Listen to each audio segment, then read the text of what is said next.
வள்ளுவர் எந்த கடவுளை வணங்கினார்? தமிழ் ஆசிரியர்களுக்கு மிகப்பெரிய குழப்பமாக இருக்கும். இதை கேட்கும் தமிழ் ஆசிரியர்கள் சற்று சிந்தனை பண்ணி பாருங்கள். முதல்ல கடவுள் வாழ்த்தான் தொடங்குகிறார். அப்போ கடவுள் நம்பிக்கை இருந்திருக்கு வள்ளுவ பெருமானுக்கு. அவர் எந்த கடவுளை வணங்கினார்? சிவபெருமானை வணங்கினாரா? அல்லா இயேசு புத்த பெருமானை வணங்கினாரா? மலையாளத்தில் திருக்குறளை கேட்டிங்கன்னா அதுக்கு மலையாளத்தில் விளக்கம் சொல்லுவானா, இந்த முதல் குறளுக்கு சிவபெருமான் தான் கடவுள், வேறு கடவுளே கிடையாது அப்படின்னு மலையாளத்தில் விளக்கம் சொல்லுவான். ஏன்னா தமிழில் எழுதுகிற நூல் அந்தளவுக்கு தமிழ் இலக்கணம் தமிழ் புரியாது மலையாளத்துக்காரவங்களுக்கு. அவன் சொன்னான்னா தப்பு, தெரியாமல் சொல்லிட்டான்னு சொல்லலாம். தமிழ் ஆசிரியர்களுக்கு சற்று மூளையை சிந்தனை செய்து பாருங்கள். கடவுள் வாழ்த்து பாடத் தொடங்கினார். அப்போ கடவுளை வணங்கி அவர் திருக்குறளை எழுதுகிறாரு. எந்த கடவுளை வணங்கினார்? ஷார்ட்டாக சொல்கிறேன். கடவுளை வணங்குவதில் 2 முறை உண்டு. ஒன்று வழிபடு கடவுள், ஏற்புடைய கடவுள். அது என்ன வழிபடு கடவுள், ஏற்புடைய கடவுள்? எல்லா ஆசிரியர்களுக்கும் சந்தேகம் வரும். இதை கேட்கிற மாணவர்களுக்கும் சந்தேகம் வரணும்.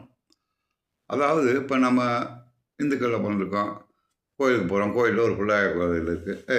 போகும்போது சாமியை கும்பிட்டு போடா, நல்லா பரிச்சை எழுதுகிறாம்பாங்க பெற்றோர்.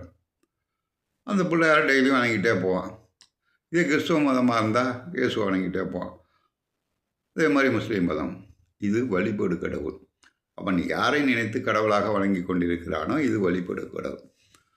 வள்ளுவர் வழிபடு கடவுள் ஏதோ முருகன், பிள்ளையார், கணேசன்ட்டு ஏதோ வணங்கிட்டு இருந்தாரா? மகாலட்சுமி கிடையாது. ஏற்புடைய கடவுளை வணங்கினார்.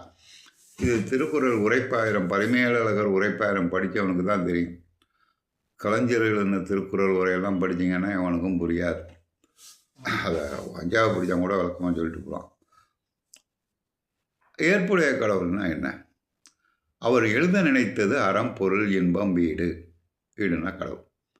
அறம்பொருள் இன்பத்திற்கு இருக்கும் இந்த ஏற்புடைய கடவுளுக்கும் என்ன சம்மந்தம்? ஒன்று நிமிஷத்தில் சொல்ல முடியாது. அதாவது அறம், பொருள். பொருளுக்கு என்ன? செல்வம். செல்வத்துக்கு யார் கடவுள்? மகாலட்சுமி. புரியுங்களா? அப்போ அறத்துக்கு யார்? கலைவாணி. கல்வி அவள் தானே வச்சுருக்கா. கல்வியை படித்தா தர்மம் வளரும். 2 கடவுளா? அப்போ சக்தி 3வது. அறம், பொருள், இன்பமாக இருக்கிறதுக்கு எது? காளி. புரியுங்களா? இந்த 3 கடவுளுக்கும் 3 நிறமும் உண்டு. மிகப்பெரிய விடம். இவர் சொல்ல நினைத்த அறம்பொருள் இன்பத்திற்கும்